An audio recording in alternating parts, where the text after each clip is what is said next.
یہ جو حالات بن رہے ہیں، یہ طالبان تو ایک نقطۂ آغاز ہے.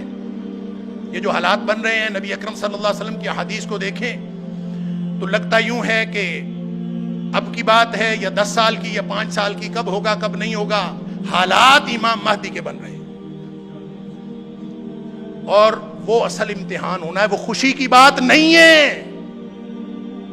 وہ آزمائش کی گھڑی ہے. اور امام مہدی نے جب بیعت لینی ہے نا تو اس نے جہاد پر بیعت لینی ہے، جس کا معنی قتال ہے. جہاد کی وہ آخری کڑی، قتال پر بیعت لینی.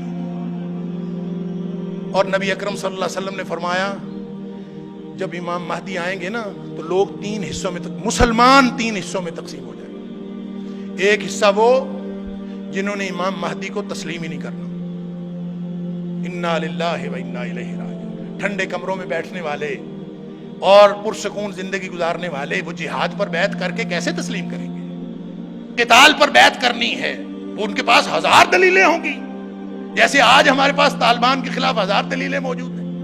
لہٰذا جہاد اور قتال پر بیعت ہوگی. نبی اکرم صلی اللہ علیہ وسلم نے فرمایا ایک حصہ تو جس نے بیعت ہی نہیں کرنی، انہوں نے ماننا ہی نہیں، فرمایا ان کے دل میں رتی بھر ایمان نہیں ہوگا. لہٰذا یہ تو ویسے ہی گئے، نام کے مسلمان ہیں. باقی جو 2 حصے رہ گئے، فرمایا ان میں سے آدھے یعنی تیسرا حصہ ٹوٹل میں سے وہ شہید ہو جائے گا اس جدوجہد کے اندر، اس قتال کے اندر. اور فرمایا وہ روئے زمین کے بہترین شہید ہوں گے، اور جو بچ جائیں گے ان کے ذریعے اسلام کا غلبہ ہوگا. اور ان کے ایمان کی سطح یہ ہوگی کہ نبی اکرم صلی اللہ علیہ وسلم فرمایا ان کے ایمان کو پھر کوئی آزمائش اس کے بعد کوئی نقصان نہیں پہنچا سکے گی. تو میرے بھائیوں اور بزرگوں، آج موقع اس آزمائش کے لیے اپنے آپ کو تیار کرنے کا ہے.